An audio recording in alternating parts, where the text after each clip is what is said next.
Weave-navigator.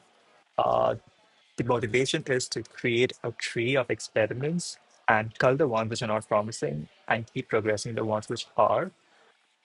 The way it would do that is look at the plots of the rewards and the standard deviation and other things that are useful and come up with hypotheses on what would help and run those hypotheses and keep evaluating them. So here I have the baseline which it first uses to get the plots for the rewards. Based on the rewards, it does an analysis.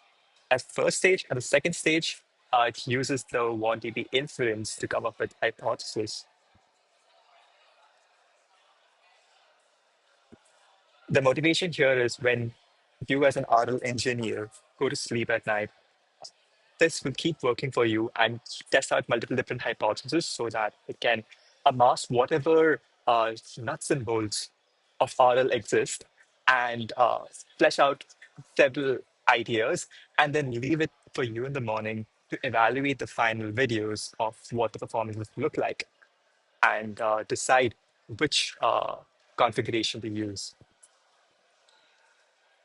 The motivation is also to allow this to go into your code and edit the reward formulation or even some of the way you're calculating, like let's say policy entropy, and use these to simultaneously check out into a new branch and keep trying these until you get better rewards.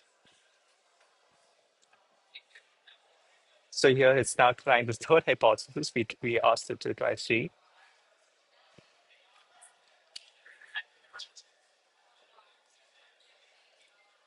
And finally, we see the results. So this is the baseline, which as my first pass wrote, the learning rate is very high. And the LLM first stage just analyzes the config and then comes up with a hypothesis and runs experiments. This is the prompt sent to the want to be inference. And then it suggests modifications and runs experiments. So I can look at the comparison of the performance using this link on in the UI.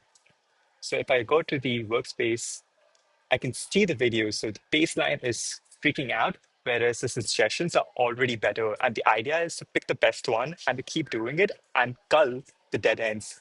Besides this, I can also go inside the Weave, which is extremely helpful in figuring out the reasoning trace. So here you see uh, the experiment orchestrator, running the baseline, running the suggestion. You can see what it sent as a prompt to the OneDB inference, and then you can go through the entire trace. Thank you.